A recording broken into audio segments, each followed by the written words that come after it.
Fakta tragedi Halloween Itaewon, nyaris tak ada petugas penyelamat di TKP, pejabat Korsel menjawab. Tragedi Halloween Itaewon kini mengungkap fakta baru. Pasalnya, terungkap pada tragedi Halloween Itaewon itu, ternyata nyaris tak ada petugas penyelamat di lokasi kejadian. Para pejabat pun tak menyangkal jika minimnya petugas penyelamat tragedi Halloween Itaewon.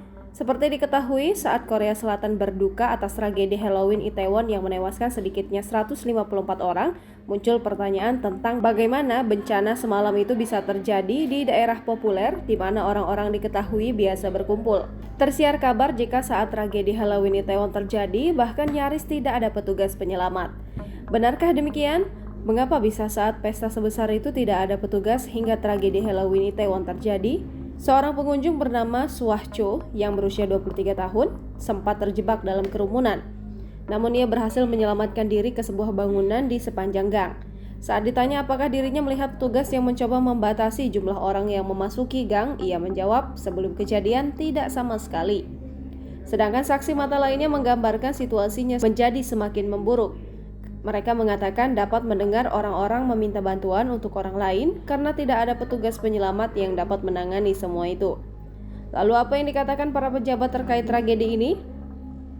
Dikutip dari laman CNN pada Senin 31 Oktober 2022, Menteri Dalam Negeri dan Keamanan Korea Selatan Lee Sang-min mengatakan pada hari Minggu kemarin bahwa banyak polisi dan pasukan keamanan telah dikirim ke wilayah lain di kota Seoul pada Sabtu lalu sebagai tanggapan atas kemungkinan terjadinya aksi protes di sana. Sementara itu di Itaewon, masanya tidak terlalu besar sehingga hanya pasukan keamanan normal saja yang dikerahkan. Presiden Yoon Suk Yeol telah berjanji untuk menerapkan langkah-langkah baru demi mencegah insiden serupa terjadi lagi.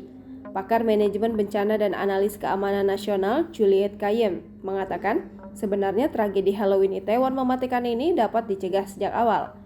Tragedi Halloween Itaewon bahkan sebelum perayaan Halloween di distrik Itaewon dimulai pada Sabtu 29 Oktober 2022 malam. Menurutnya ada tanggung jawab dari pihak berwenang untuk memantau volume kerumunan secara real time. Jangan lupa subscribe, share, komen, dan like ya!